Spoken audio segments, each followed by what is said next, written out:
Fantastic. And this is the first time that we're meeting, and it's the is. first time that you're on the show. Yeah, absolutely. Thank you for having me. Well, thank you for coming. Can you just, quickly introduce yourself? Our audience here would probably love to hear what your Vietnamese story is like. So I arrived in Vietnam about 5-6 years ago, and at that time, I had planned just to travel the country, and I bought a motorcycle. I learned how to ride a motorcycle in the streets of Ho Chi Minh City, and I had planned actually to drive up to Hanoi. I made it as far as Dalat, and I ended up living for a year in Dalat, where I started teaching and working, and after a while, I moved down to Ho Chi Minh City, and I have been working there ever since, teaching and doing a lot of creative and excellent work with IELTS here in Vietnam. You're part of the show, and today you're coming on as an IELTS expert. What kind of expert do you think you are? That is an interesting question, isn't it? I think for me, it's really important that not only do we teach the skills that come along with giving students the best possibility of success at the IELTS, but also understanding how we feel while we're taking the IELTS. So if I can help students feel more motivated, feel more confident by understanding exactly what's expected of them, and then combining that with the actual skills of the IELTS, I think that helps them a little bit more. That's fantastic. I think a lot of people will be asking you quite a number of questions today. Sure, bring it on. Yeah, but before we go into the questions, let's take a look at our quiz for the audience. So everybody, are you ready to take on the IELTS Face-Off quiz?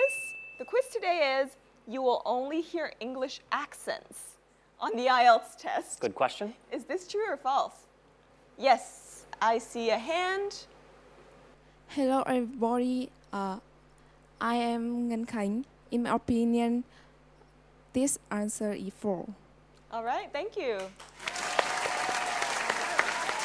Yes, Patrick, what do you think? He's right. The IELTS, it's not what you expect that gives you a hard time on the IELTS, that trips you up. It's what you don't expect. Imagine if this whole time you're listening to English accents and you're practicing with English accents, and so of course in the IELTS you expect to hear an English accent. And then you get Australian, you get American, you get something completely different, Scottish even. It's really important that you are prepared to hear any type of accent so that you aren't surprised by anything on the IELTS, and you can do what you came to do and listen actively. Fantastic. Now, do you have other tips today for the listening section? It can be a very fast section, Sure. as I've heard. What is really important for me is I think a lot of the success for the IELTS listening test comes before you actually listen to the section. And this means you need to prepare yourself by becoming really quick at your pre-listening strategies. What do I mean by this? I mean, you need to read the question carefully, of course. You only have a certain number of words or numbers that you can put, and of course you have to make sure that you do that correctly. Spelling is also very important.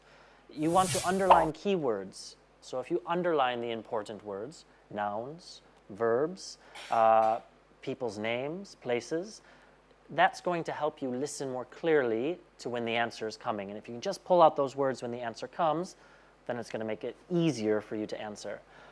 Also, you want to predict as much as possible. I see many students, they just don't do this. When you have your listening paper, you should be making marks all over it. You should be predicting nouns, verbs, adjectives, and then finally, oftentimes in the IELTS listening, they'll tell you to go back and check your answers. I advise against it. If you've done your pre-listening strategies correctly, then you should have the answers. You should always be looking ahead and seeing what you can predict for the next section to come. Fantastic. Well, that's really great advice. I'm seeing a lot of smiles in the audience, so I'm sure there's going to be a lot of questions. Bring it on. All right, guys, which questions do you have for Patrick? My name is Vân Anh, and I'm currently a student of Hanoi Law University. And when I learn English, I always have problem with learning new word. Could you give me some tips to enrich my vocab? Thank you. That's a very good question. It's not a problem unique to English learners. It's a problem unique to everyone who's ever tried to learn a language. I myself have spent 5 years trying to learn Vietnamese, and there are still many words I don't know. And I think the important thing about this is I don't know them because I'm not using them. Many students try to learn a lot of academic words to prepare for the IELTS, for example. Words that we don't normally use in regular conversation. I try to tell a lot of my students that the IELTS speaking exam should be treated like a conversation with a friend. Use the language, use the words that fit. Don't try to use these big academic words to impress the examiner, because they won't fit. So when you are preparing the words that you need to practice, you should be preparing words that you would use every day in Vietnamese, but just practice them in English. Well, thank you. You make it sound very simple and very structured. And Easier easy. said than done, I know, but that's my best advice. Fantastic. Anybody else has a question? Oh, yes. Hello everybody, my name is Phương. Now I have a question for you. Should we use collocation and idiom in writing part 2? And if so, how to use them smartly? Collocations are more normal in common speech than idioms, of course, and you should absolutely be using the appropriate collocations, the words that often go together, usually prepositions and other things that make your sentence more complete. But when we think about idioms, you shouldn't be seeking out idioms just to use them in the IELTS examination, and this goes for speaking as well. Usually we are taught that, hey, if I use some idioms, I'll get a higher band score. But that's not necessarily the case. You want to write as natural as possible. I think you should forego worrying about idioms and practice more your plan, which is what you do before you do your writing task, so you have good reasons, good examples, good results of those examples, and that's going to be much more effective than putting in an idiom. Fantastic. Does that answer your question?